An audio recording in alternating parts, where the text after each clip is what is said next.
I'm watching you, Dow, that's for sure. We're here at LANation 2014. ESChamp TV. Sorry for the wait there, guys. Had to go find Mr. Frontstab, but we have found him, and he is playing the Undersword, and they're loading right here into Nimbus. Yeah, Nimbus, it's a pretty good map. A map we actually have just not seen today, so I'm excited. Nimbus. Oh, is this the squid one? No, that's Catalina. Yeah. But Nimbus, it resembles my favorite map of all time in StarCraft 2, which is Crevasse. Because it has in-base expansions, destructible debris at the main ramp. But, you know, we're going to be getting into it. Going to be spawning here on top of our yellow Terran player, representing clan QWE. In his Frontstab. The Queen of QWERTY.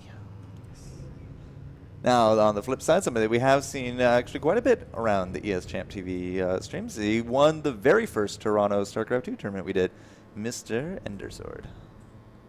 He's repping the purple Protoss. Yes. Of course, he is from Deadly Gaming. Today, he's actually opted to not wear his hoodie. He's wearing a T-shirt today. It's amazing. Times change, man. Times do change. Times change.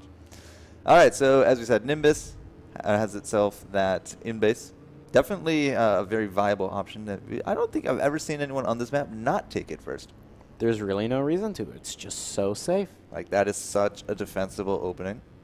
You know, those rocks, they're not going to go anywhere for a long time. Get yourself a wall, you're good to go. And just fit a barracks right over there. So a little harder for the toss because you got to be a bit more precarious with their spacing, but still very easy to block. Definitely. And right now, a lot of this matchup is actually just going to be watching gas timings and watching add-on timings for the Terran, at least. For the beginning part, I don't think seeing where they scout first is going to be too much of playing a part here in this game. As Endersword, he's going the wrong way. Frontstab, same thing, I believe. Well, it is a 4-player map. We're not forcing crosses or anything, so they do have to do their scouting. And neither player actually going to find the right way to go. Now, do you actually go all the way into the base? Like, if you came up the ramp and you didn't see anything, would you just turn around? If I came up the ramp, no. What I like to do is I like to be just in sight's range, which would be right here of the actual spawn location. So I can, if I can go right here and I don't see anything over here, that means that they're not there, because normally you would get a command center, nexus, or hatchery right in range. And if it's Zerg, then even more so I could be more greedy with it, because I would see creep ahead of time. Well, we do have, you know, just the typical production stuff going down, some gas going out our way. We're going to get, you know, enough units just to block walls and repel any kind of earlier invade. But no expansions, although we are creeping up in the money. Definitely. And right now, though, Endersword, you know, he does a lot of Dark Templar shenanigans. Does he? Yes. So we got to look into the back line there for that hidden tech. Could very well be a possibility here, Jester. Because he does have only a single gas. Normally, you do want to get 2 gases if you are going for like Stargate, or just trying to play a bit more defensive. 1 gas, usually very aggressive. Well, no mothership core yet, no stalker quite yet either, but it's about to pop. That might be a very dead SCV. You got the Expo going down there from front, but no, good timing on the SCV. You will live to see another day. That Stalker, though, does not want to give up. It will stalk its ways into that SCV's heart. It hopes. Never give up, never surrender. The jukes are not real. Actually, they might be. Ramps are not your friend, SCV. They are not your friend. Yeah, but he's going to... If there's any kind of hidden tech like that went down... Whew. Ramps are not your friend. No. Then he would... Well, he was going to try to see if, you know, Dave was going for any kind of hidden... And, you know, a few seconds more and he would have seen the robo go down. Yeah. Going to be doing a much more delayed second gas here. Is Endersword finishing up at about 30 supply. But what can you do? He'll get an expo. I mean, yeah. You got to match it. It's in base. It is so safe. Now, the only thing that it's not safe against is against some of these pesky Terrans, because they do like to do drops into the back of it. But even then, like, there's not a lot of real estate to do some drops down on top of that. So, you know, get yourself a forge. You're going to be getting the upgrades anyways. Put down a cannon or 2, and, you know, you got yourself a nice early warning defense system, especially against Widow Mines. And right now, that Stalker, it's going to try to poke into the front of the Terran base, but it's not going to be able to see too much. It's a lot of Marines. Yeah, definitely not enough Stalker to beat the Marines there.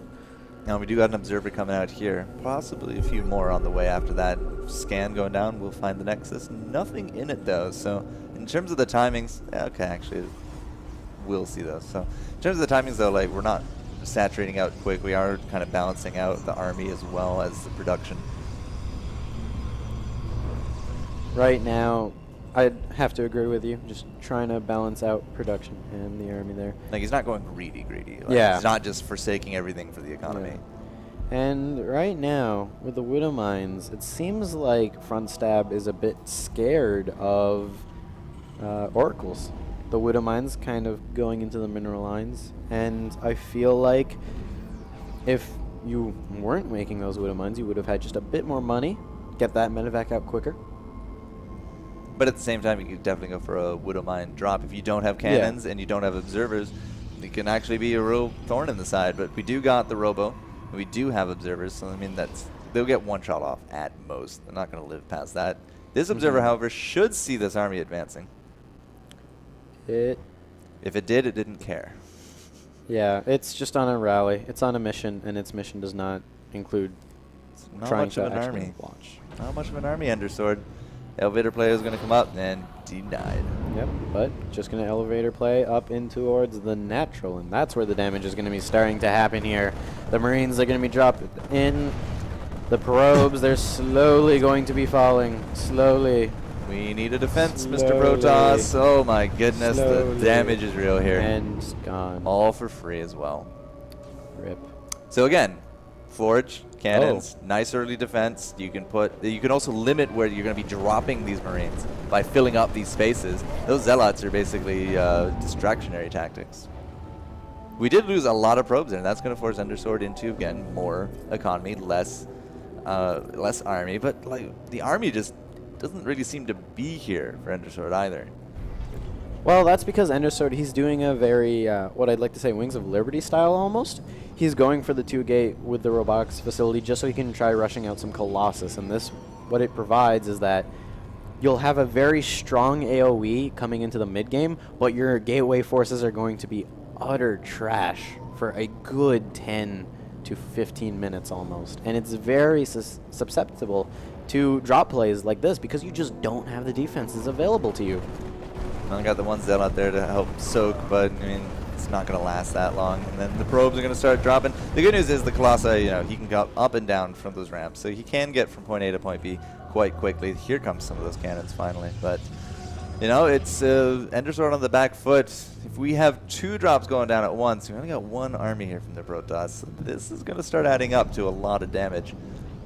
But in the meanwhile, we've got some Zealots going to get warped in, but the Widow Mines already going to be there to provide some defense. But it looks like some SCVs will be dying today after all. But in the meanwhile, we've got the drops going on in the natural, in the main base as well. And right now, this could be very terrible for Endersword, but it looks like he's going to be able to pull his army over towards the main base, trying to get rid of the photon cannon. Will be able to do that. And right now, it looks like the drop over in the natural of Frontstab is going to be shut down. Warp Prism going to go down as well, but the drop back in the main now, and so many workers have been killed. I think this is too much economic damage there for Endersword to kind of deal with. He's dropped actually fairly massively in his probe supply. I mean, he's still gearing up, so clearly he still has some confidence that this is getting more Colossi, but he's running ragtag here back and forth between all these drops, and he's just losing probes and probes and probes because of it. And right now, Frontstab going to be getting 1-1 here with a double engineering bay, and already that's just going to be such a huge difference compared to most regular TVPs, where it's usually the Protoss that's the one that's ahead in upgrades, whereas this time we only see +1 armor finished, but +1 weapons just starting, because again, he's only on the single forge. And especially coming into the late game, trying to go a Colossi-based army, you really need to be sure that you're up ahead in upgrades, because Bio just has such large mobility that you need to be able to warp in a couple Zealots to deal with, say, 1 or 2 medevacs full of units. You can't be reliant on about half your army for it.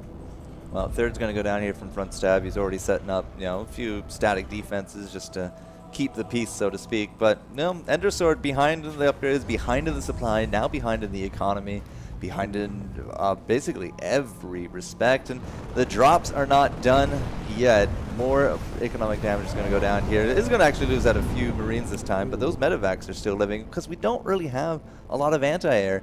And when we do finally get to a big push here from Frontstab, we don't have anything to counter those Vikings. Definitely. Right now, it's just basically Zealots, Colossi. Sure, you can deal with the bio, but again, as you said, not going to be able to deal with the Vikings. So far for Frontstab, they're in small number, but that's just because they've only now started up in production.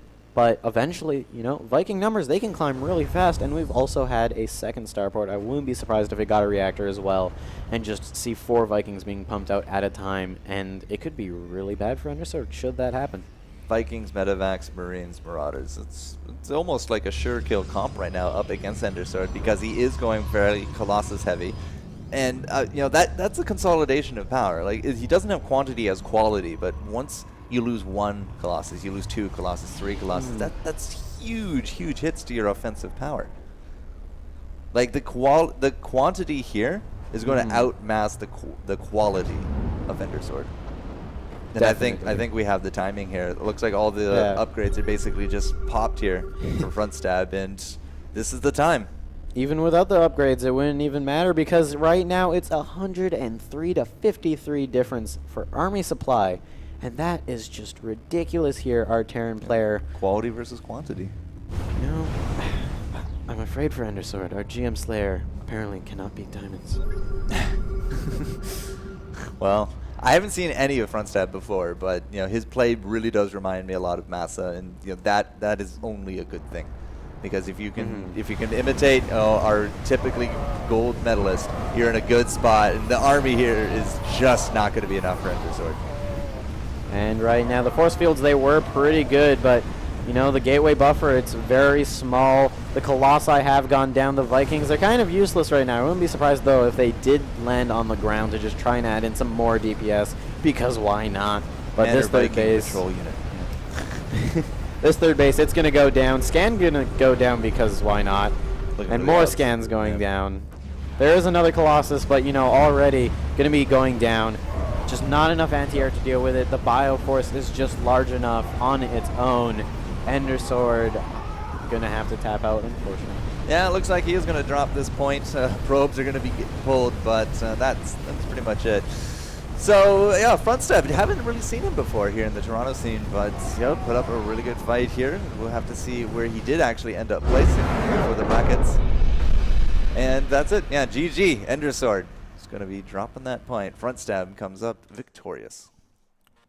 Well played, really. That's all I have to say. Just immaculate play coming up there from our Terran player there. Now, we do have, I believe, 2 matches left here on the roster. So we're going to be finding out, 1 match left on the roster. So we're going to be finding that it will be Mammoth up against Elegance. Now, we have seen Mammoth before. He was up against Desro, was he not? No, it was against Believe earlier today in a PvP.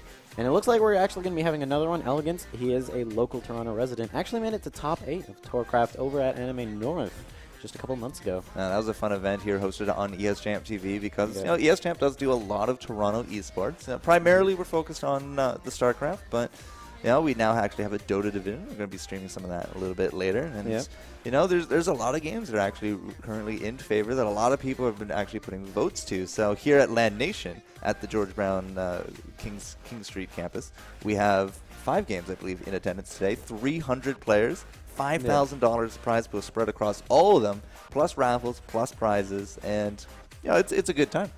It's a really good time. Yeah, but you know, of course, it's not possible without all of our fine sponsors here at LANation. They are providing quite a bit here, especially in terms of things like raffles and also providing space such as George Brown College, of course, here in the Richmond as well as the King Street building.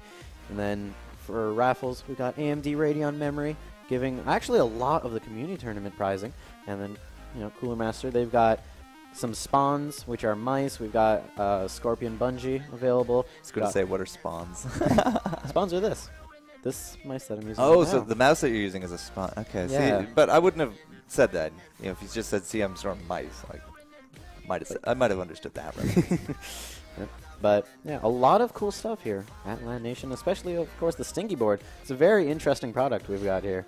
I'm not really too sure where I would put it in my rotation, but apparently, a lot of people are now using it and swearing by it in terms of like just extra things to hit during your gaming. Yeah. Because it uses your feet. Yeah.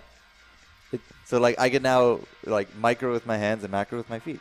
Possibly. Maybe not quite that, but if you're playing MMOs, playing FPS, you need to, quick knee-jerk reactions. You can literally now knee-jerk reaction something with your feet. That does sound like fun, Does sound like fun, but right now, seems like they're just going to be setting up the game. So I guess what we could do, hit to break, possibly. Might be a lot. All right, yeah, so we're going to set it up, and when we come back, the last game of the StarCraft 2 group stages. Guys, Mamuth and Elegant.